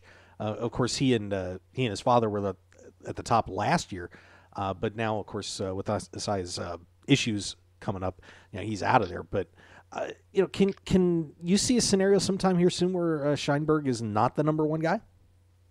I think really the only scenario that would make that happen is if he actually resigned from PokerStars. I mean, he's pretty much going to have this number one spot, and he'll probably be considered the most influential person in poker as long as he's with PokerStars. I mean, maybe Mitch Garber at some point, if Caesars can get the WSP brand, the online brand in more states, it's a possibility, like maybe California or elsewhere. And I mean, that could be the same with Norbert Teufelberger, who was third, the CEO of B-Win Party. I mean, those are like the top. They're going to be the top three for the foreseeable future, unless one or more of those people leave their respective positions. I could foresee a scenario where Teufelberger takes over. I just like a lot of things that are happening with Party right now, and when they just seem to be going in the right direction, and taking the step back on Black Friday looks like it's going to pay off for them. And I just they seem to me like they've got the edge in the United States in terms of being able to be more welcome than obviously what's been going on with Poker Stars being blackballed at every turn. Yeah, I mean that's definitely a scenario. I mean, I could certainly see that. I mean, they are only in one state right now, so that's I mean, they're in New Jersey. It's they've sort of decided not to be in Nevada for the time being. But like I said, if other states, if the dominoes fall across the U.S., like if California, as an example, just decides to join be one of the states that offers online poker, I think they're, basically because they left after the UIGA, that would sort of, it would definitely be a good sign for Party to appear there, and they could maybe partner with one of the Native American tribes, which is part of the reason why California hasn't had online poker. There's just been this battle between the card rooms and the Native American tribes who have the casinos in the state, and it just we always wonder if they'll ever get together and figure this out, that having online gaming in the state would be a benefit to everyone. But it's there's been movement again this year with a couple of bills in the state, so we will see what happens in the coming months. Yeah, and it was interesting to see Jeff Freeman making his debut on the list here. He, of course, is the president and CEO of the AGA, and it seems like he has more influence in terms of keeping things from happening more than pushing some things along. It's been interesting to see where he and the AGA have been sticking their nose into things. Do you see Freeman making a move up that list a little bit more as time goes on? I think I could definitely see him making a move up. I mean, the previous chairman, the previous president, Frank Fahrenkopf, he was more of I guess he wasn't, I guess as at this point, Freeman has definitely been a bit more aggressive in trying to get online gaming regulated across the country. Fahrenkopf was sort of like there was a period of time when the AGA was against online gaming, and then they eventually in recent years they've changed they basically did a 180 on online gaming. So and now with Freeman, he's sort of like he's full bore on this, and I think again it's going to depend on various states as if they can use their lobbying efforts to get online gaming in other states across the country. It's I mean, definitely you could definitely see him appear higher on this list next year. And I think one of the most interesting sections of the list was the 11 to 15 group, where you saw a bunch of guys, make their debuts. Tom Breitling from Ultimate Gaming debuted on that list at number 11. He wasn't ranked. You have John Pappas finally getting on the board there, the director of the PPA at 13th. Adam Plisko, the president of the World Poker Tour, gets in there at 14, and Gary Loveman takes a huge drop, going from 7th to 15th. First, I think I want to talk about Breitling. I was a little surprised to see him as ranked as high as he was. Why do you think that is? Well, I think in the past couple of years, the Franklin Lorenzo Fertitta, they were on the Power 20, and I think what may have happened is along the way, as Breitling has been more to the forefront of the company, the votes have been split up between Breitling and the Fertittas, and then I think this time around, people were just throwing their votes towards Breitling instead of Franklin Lorenzo. So that's why he appeared on the list, and that's why it probably helped him appear in just outside of the top 10. And I mean, with Pappas, he had been on the list before. He fell off, and then he came back on. I think the PPA's role in the past years definitely been. I guess they've been a bit more influential. They were definitely very helpful regarding the full tilt poker payout situation, which again, something that's, we were sort of fortunate that people were finally gotten paid from the Department of Justice. They finally had their tilt money. That's definitely, Pappas and the PPA have definitely been very influential in that. And Pliska, he was basically, he replaced the previous CEO, Steve Howard, who had made the list, and then Steve Howard was removed from the World Poker Tour about the middle of last year, and then Pliska took over, and that sort of explains his position on the list. And I think with Loveman, he's definitely, I think some people may have given him a little bit more influence than he deserved, because he's not really that involved in poker. He's more involved in the casino operations, and I think just because he's the CEO of Caesars, he sort of gets a little bit bigger reputation than he probably deserves, and he probably won't. For next year, you may see him just disappear from the list completely. Do you see anybody up and coming that you think could be making this list next year?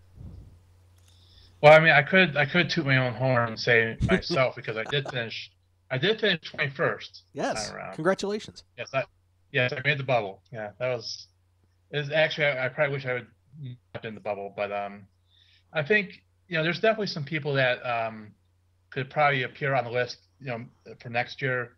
I mean, we mentioned a couple. Winfred Yu, who's the business director of the Macau's Poker King Club, where you see all the huge cash games going on in Macau, and you see these big high roller events across Macau and in Australia for Aussie Millions. We had 2 incredibly huge fields for their 100 and 250 events. And the other one is Jen, is the director of operations of the Heartland Poker Tour, which is Jennifer Mastrid. Has definitely been, I think the Heartland Poker, I mean, there's been a proliferation of smaller, I don't know if you would call it regional or just minor league, but there's over the past few years, there's definitely been a bunch of these buy-in events that are in the $1,000, $1,500 range, and the Heartland Poker Tour has been there the longest, and they've weathered the rough spots when they were part of when they were purchased by Federated Sports and Gaming, and basically which they almost shut down the Heartland Poker Tour because of their mismanagement. But they've come out of that, and they're sort of bigger and better than ever. So it's certainly interesting. I think those two you may see appearing in the bottom half, or like in the bottom 5 of the Power 20 next year, which would certainly be it'd be nice to get a new mix of individuals instead of having most considered like the same people every year. I'm going to make an in memoriam, I'm sure, someday. When it's all said and done, then I'll make the list. Yeah, well, you can be one of those also receiving votes. Maybe I'll give you a vote next. Maybe I put you at 20. Okay, that'd be sweet. I'd appreciate that. Yeah, I can put you at 20. You'll be part of that also receiving votes crowd. Yeah, there you go. I'll slip you $10 then.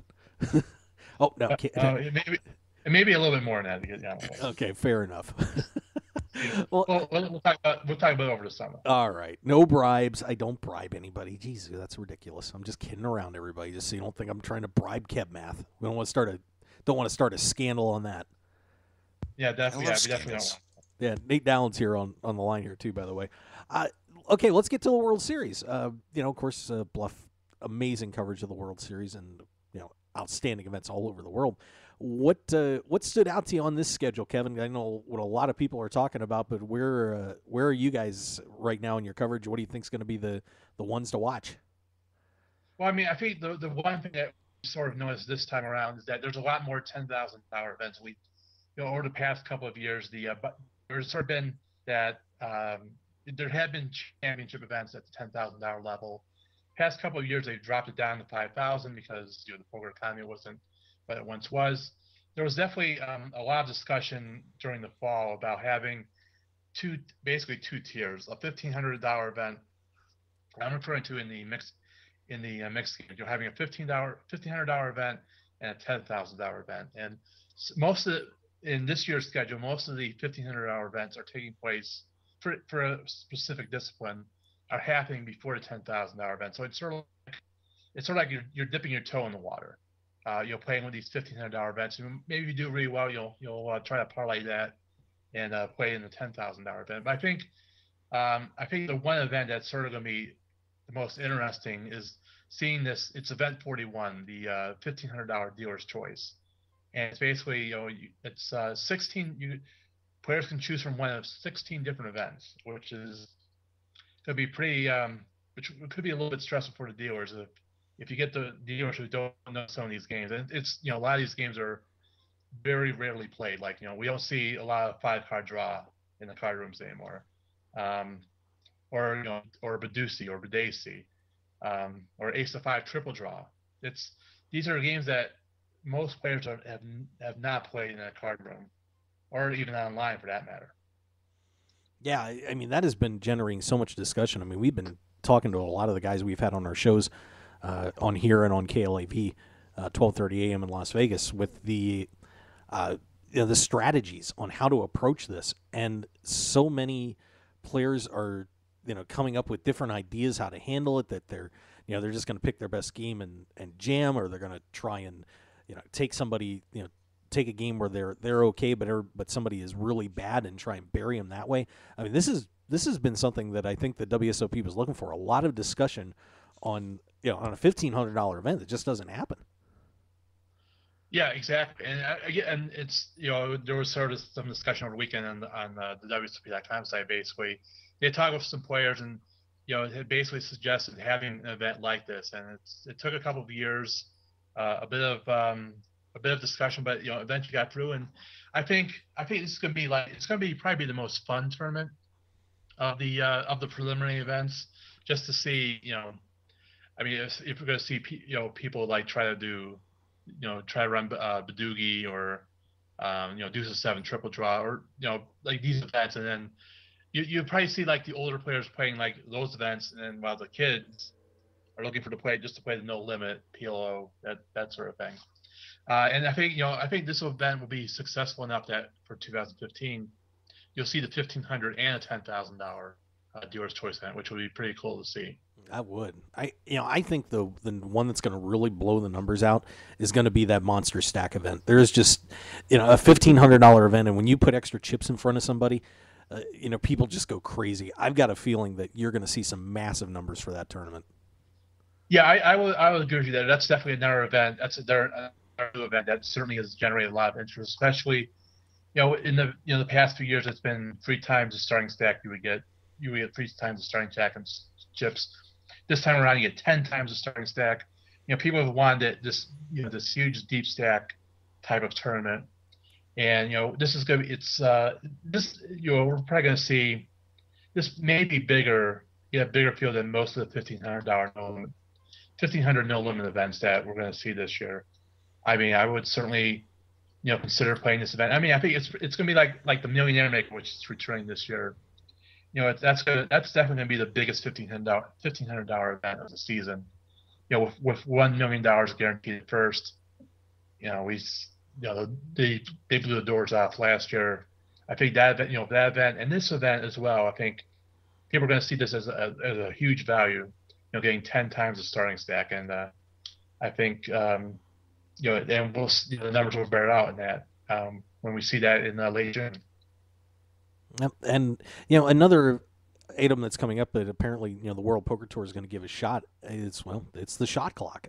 And where I think one thing's been really interesting is that once Mike dropped that little hint about it on Twitter, now all of a sudden as many people as were saying, oh, we need a shot clock, I saw a lot of people on Twitter saying, no, we shouldn't do it. What do you think about the shot clock right now, and what are you hearing from the poker community? Yeah, I mean, I definitely saw a lot of that reaction as well. I hope it's not if it appears in select events, I could certainly agree with that. I don't think making it a rule. I think one of the problems is, I mean, as part of that survey is like, when are you going to have the shot clock? And I mean, if it's like at final table, which is, I could see having a shot clock at the final table, because the structures are pretty much different than you would see during most of the event. It's 1 hour levels and then heads up is 30 minutes. And I could see maybe having a shot clock at that point. And I think, I mean, it's sort of, I mean, in my opinion, I think people should call the clock more often than they do. I mean, we know Daniel Negreanu has been very much for the shot clock, and he's always said that if someone's taking too much time, he's going to call the clock on them. And I think more people should be doing that instead of forcing a shot clock. And I mean, we sort of don't know when. What time? I mean, is it going to be a 30-second shot clock? Is it going to be a 1-minute shot clock? Is it a 2-minute shot clock? We sort of don't know those details yet. It was basically a survey at one event during the LAPC, and it's according to Mike Sexton, it was 80-20 of people that were supporting this. And I mean, I'm hoping that they're getting feedback from more venues than just one, if they want to institute a shot clock. I mean, having it at the very beginning seems a bit silly to me. I mean, if someone's tanking in the first couple of levels, just call the clock. I mean, I don't see a reason to have a shot clock from the very beginning. It just seems like a waste of time to me. Well, but could you do that where you would have basically making a different rule during the same tournament? Because you would be shifting. You wouldn't have the shot clock for a while, but then all of a sudden the rules change, and now you've got a shot clock at the end of the table, for example.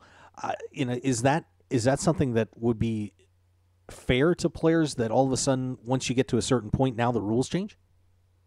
Well, I mean, we can give an example. It's like the past couple of WPT events, the LAPC and Bay 1-on-1, when they got down to 36 players, they went from 9-handed to 6-handed. I mean, it was something that was in the rules. It's in the structure sheet. If people read it, you'll see that that change is coming, and that definitely was a dynamic that sort of changed play when you got that deep. When you're that deep in the tournament. I mean, the thing about those shot clocks. I mean, and I was in Australia earlier this year, and they, the $100,000 event had a shot clock. It had a 30-second shot clock, and people were well aware of it. And it was something that the dealers were handling. And I think the issue that we're going to see, and that we're going to see here in the States and elsewhere, is in Australia. They have turbo cash games, which have a shot clock on them in cash games. And at the Crown in Melbourne, they're sort of more conditioned to playing with a shot clock. They had one of the preliminary events at Austin Millions had a shot clock, and they got about 150 players, which is about what they had been getting for most of the events there. But I think with dealers in the States, they're not as familiar. They're not using a shot clock or a timer or anything like that. It's going to be a little more. There's going to be a bit more of a learning curve, I guess would be the best way to put it. And I think it's going to be, it's basically giving dealers one more thing to worry about. And I'm not sure, I mean, I could see it in certain limited situations, maybe in like a high roller type of event where, it's a small field. And you try to get as many hands as you can in those big buy-in events. I think if they start at that level and then maybe bring it down, drop it, have the shot clocks, have it like trickle down, I guess would be the best way to put it. I could see that maybe as a possibility in the future, but I don't think starting it off at the WPT level may be the best. I don't think it's the best idea at this point. Yeah, it's going to be a very interesting innovation to see what comes about with it. We'll be watching, of course. I'm sure Kevin will be, of course, with Kevin Mathers here from Bluff Magazine, of course, at KevMath on Twitter. One thing I wanted to get your take on was we didn't get to talk about that little interview you guys pulled off with Joe Hashim that started a massive firestorm. It just seemed like it was off-the-cuff comments and, turned the poker world on its ear for about a month. The discussion about, the old school versus the new school and the world champions not representing well. Let me lead in with that first. When you saw that interview and saw all the discussion that came up, what was going through your mind? The one thing I guess we could say is it's like you said, it was pretty much off the cuff. He actually, Thomas Healing, or better known as Seriously Serious, he got that interview with Joe right after he busted out of the 25K. So he was he actually got sucked out on, and I think partially because of that, he got a little, Joe can get a bit salty at times. And I think he was just asked a question at that particular moment, and he said what he said. And I can certainly agree And regarding regarding world champions being ambassadors, I think it's got to be on a case by case basis. I mean, one of the people he criticized was Jerry Yang, and I mean Jerry Yang is a family man. I mean, Jerry Yang is not going to be traveling around the world. He's not going to be showing up at EPTs. He's not going to be showing up at all across the world playing poker. He's got a family to deal with. He did give a lot of money to charity.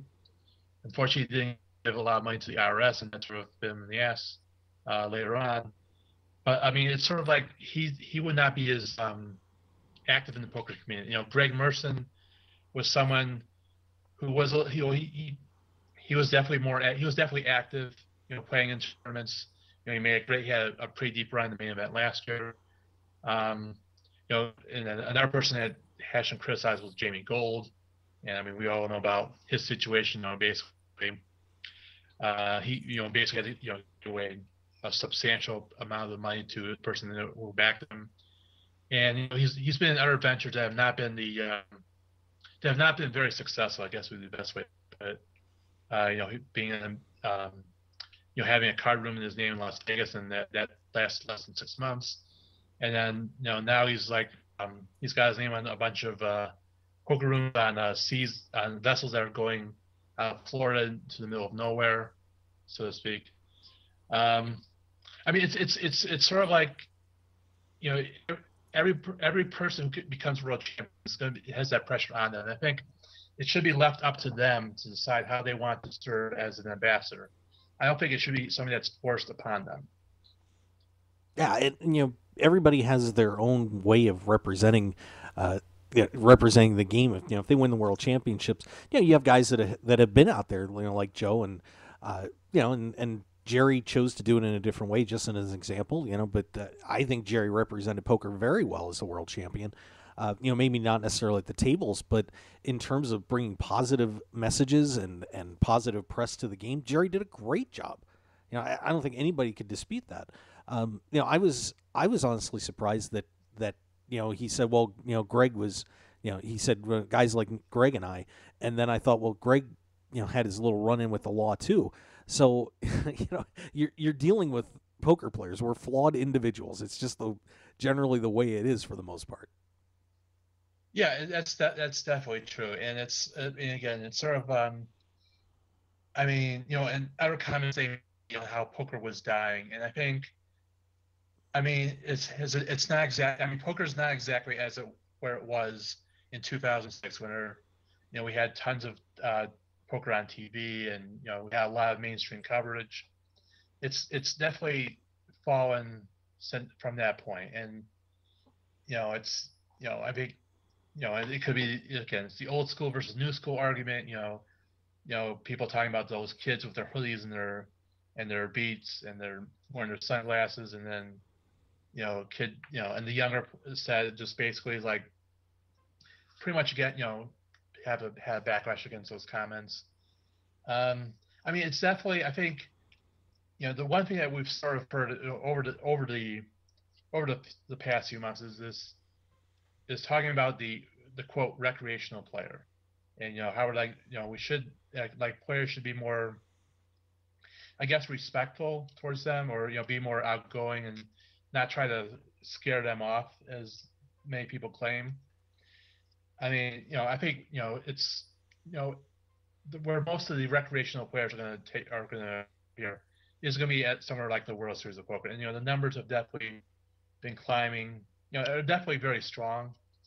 Like it's, I don't know if they're really being scared off, but I mean, I've definitely seen enough comments about people worrying about those players more than the professionals, and I mean, I guess we'll see. I guess it's something that we'll sort of see in the coming months. The World Series of Poker. If there's a drop off in numbers, which I don't see happening, obviously, but it'll be sort of interesting. We'll see that. We'll have that debate discussed once again. Yeah, and of course we have the Poker Night in America, getting some things going there. So we're going to get a little bit different look at poker on TV here soon. What do you think that the approach needs to be on upcoming television shows to come up with that balance? I mean, should they be going after the high strategy and taking that route, or should we kind of lowball and everything to go to the recreational player?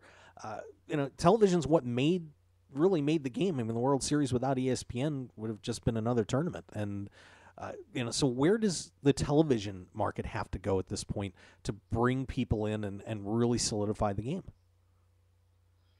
Well, that's a very good question. That's a very good question, Mark. And I wish I knew. I mean, it's sort of. I think we can use ESPN's we can use Poker Productions coverage of the main event as an example. They've started the main event coverage on day 3, and with 441 Productions, they were there from day 1. They would cover the people. They would show the people who had the wacky outfits, who were acting acting over the top to get on TV. And I think it has gotten a little bit too serious, in my opinion. I mean, there's a definite change in the look of the product. If you look at 441's WSP coverage and Poker Productions coverage, it's definitely different. I mean, as someone who appreciates poker as much as I do, I think we've sort of drifted towards that high-end style of commentary, and I think I don't know if you don't really want to dumb it down like back in the day where you had to explain what the hands were to poker or like what beats what. We definitely don't need to return to that point. It's trying to find a common ground where the casual viewer and the 2+2 forum hardcore poker player, where there's got to be a point where they can meet and where everyone can be happy with the coverage. I mean, I think that's a very delicate line, and it's something. I mean, I don't know if it's possible. I mean, I know the WPT is trying. I mean, as an example, we're going to have tonight is the debut of the WPT Alpha 8 on Fox Sports 1, which is covering the $100,000 super high roller events, and you have Ali Najad and Olivier Biscay handling the commentary. I think it's definitely going to be a step above what you've been the usual Mike Sexton, Vince Manhattan thing, which I think they've sort of been towards the lower end of the they sort of like Vince, he sort of he comes up with his wacky sayings and just he's sort of annoying in a bit. I mean, I haven't listened to him in a while to be fair, so I don't know if his act has improved over the years, but I think you're definitely not going to hear that. You're not going to hear like saying the branches and setting traps and that sort of thing with Ali and Olivier on the commentary. It's going to be interesting to see how they handle this, how that process are handled. Yeah, I think it's a very interesting team, and of course, I think Olivier probably learned a lot from when he did the World Series. That so many people just tore him up. That said he just went too far. I enjoyed his commentary personally, but when I thought about it, I was kind of like, well, maybe he probably should have toned it back a little bit. And Ali's a pretty fun guy, obviously, so it should be a good mix. It'll be interesting to see that debut tonight with the Alpha. I'm looking forward to it. Yeah, so I mean, it's gonna be you got back. You're gonna see you can compare and contrast because you're gonna have you have a new WPT episode, then on Fox Sports, then you flip the dial, try to find Fox Sports 1, and you have this other coverage. So it's gonna be you're gonna see that for the next few weeks where they're basically you got a little poker block right there, which is something that we haven't outside of the summertime during the WSP is something that we don't see these days. Yeah, it's going to be very interesting. So we'll tune in and see what happens. But of course, what's the most interesting is Kevin Mathers coming out to the World Series soon, and the work he's doing for Bluff Magazine, and of course the amazing Twitter account. Kev's got it all covered, don't you, buddy? I do. I'm doing my best to keep the poker world informed as much as I can. Yep, and we all certainly do appreciate it. So, Kevin, are you playing any more live events? I know you were out at Parks just a little while ago, right? Yeah, I was at Parks last week. I played in their Big Stacks main event. I made the day 2, so it's the second time in a row I've actually made day 2 in the tournament, so I'm sort of happy about that. Yay! But yeah, well then I got sucked out. I got crushed in a big hand. But anyway, no, we don't want to hear about my bad beats. So, but I think the next time I'll be actually out on the road will probably be in May for the World Series of Poker, and I'm definitely looking forward to that. Well, you also have the open invite to come on the show on KLAV, my friend. You have to come into the studio with me. It's a hoot. I'll have to. I mean, it definitely sounds like quite the exciting show there on KL on your little radio station there. Yeah, it's been going great. I can't complain too much about it. We've been having a lot of fun. So, I want to get all my good friends on the show and have a great time, and let you share in the studio shenanigans. Yeah, I'm gonna have to make an appearance on one of these. It's on Thursdays, right? Wednesday. Wednesday. I'm sorry. Reason I was saying Thursday. It changes. It changes every 2 weeks. They keep moving his time. They've moved my time slot four times now, but I think we're settled in. We're in drive time now. They actually like the show so much. They said we want people to actually be listening when they're driving. So. Oh really? Yeah. Well, in Vegas, you can drive pretty much any time, isn't it? There's all sorts of traffic and all that. So you're at 5 o'clock. Is that when your show is on now? It's 6 p.m. Eastern, 3 p.m. Pacific. Okay, so it's close to drive time. Yeah. But yeah, as long as they keep moving you around, as long as you don't cancel you, that's a good thing, right? Yeah, absolutely. Oh yeah. Well, you have that to be happy about. Yeah, it's been a pleasure. So, yeah. So it will be complete when you're on it. So I'm looking forward to it. So get your butt out here, Kevin. I'll be honored to be on your show, Mark. Fantastic. Well, Kevin, hey, I want to thank you for joining us, and of course, anything else you wanted to plug here, real quick? I guess the one small thing that we've done in the past week. There's a couple of things at Bluff. First, we have our March cover story, which we have a in-depth interview with Phil Ivey. I think people would definitely want to read that. At the March issue of Bluff magazine, and we had a series of interviews with Phil Ivey at Austin Millions.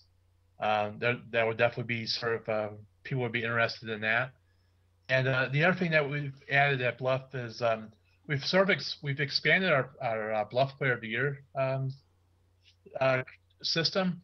We have it now broken down by region of the world and also by buy-in level. So, there was some controversy with people were upset about the high roller events sort of dominating Player of the Year, and we sort of it's something that we were working on before the outcry, but it sort of accelerated that to have basically we have a high roller level. It's sort of like broken down by buy-in. If you go to bluff.com, click on Poker Player of the Year, you can check it out for yourself and see what we've done with that. It's definitely something I'm definitely very proud of.